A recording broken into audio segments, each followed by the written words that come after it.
નાવાના કૂચા આવ્યા છે વાવો ઘસવા માટેના 20 રૂપિયામાં, બે બાજુ દોરી આવશે 20 રૂપિયા. પછી પાણીના ફુવારા આવી ગયા છે નાની મોટી બધી સાઈઝ.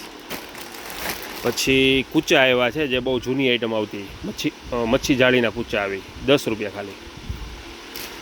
પછી નાવાના ટબમાં એક સરસ આઈટમ આવી છે જે ઉપર માપ લખેલું આવશે કેટલા ml છે, એટલે બીજામાં પણ યુઝ કરી શકો, માપ તરીકે યુઝમાં લેવો હોય તેમાં પણ લઈ શકશો. નાવાના ટબ છે અનબ્રેકેબલ. પછી કૂચા એવા છે જે સેલ કર્યો છે અત્યારે 20 રૂપિયાના 3 કૂચા, જે પહેલાં 10 રૂપિયાનો એક આવતો અત્યારે 20 રૂપિયાના 3 આવશે. પછી સ્ટેન્ડ આવ્યા છે જેની અંદર ચમચી ચમચા બધી વસ્તુ ભરી શકો, પ્લસ બોલપેન સ્ટેન્ડ તરીકે, મોબાઈલ સ્ટેન્ડ તરીકે બધામાં યુઝ થશે. આનો એકદમ હેવી ક્વોલિટી, દિવાળી લગાડી શકો, નીચે રાખી શકો, એમાં નાની પણ સાઇઝ આવીશ. એટલે ઘર વપરાશની અત્યારે A to Z વેરાયટી હાજર છે. અમારો નવો શોરૂમ કેરિયા રોડ ઉપર મારુતિનંદનમાં, હોમ ડિલિવરી બહારગામ જોઈએ તો બહારગામ પણ મળશે. કોઈ પણ મિત્રોને ગ્રુપમાં જોડાવવું હોય તો આ નંબરમાં હાઈ કરીને વોટ્સઅપ કરાવશો 799 070 2176.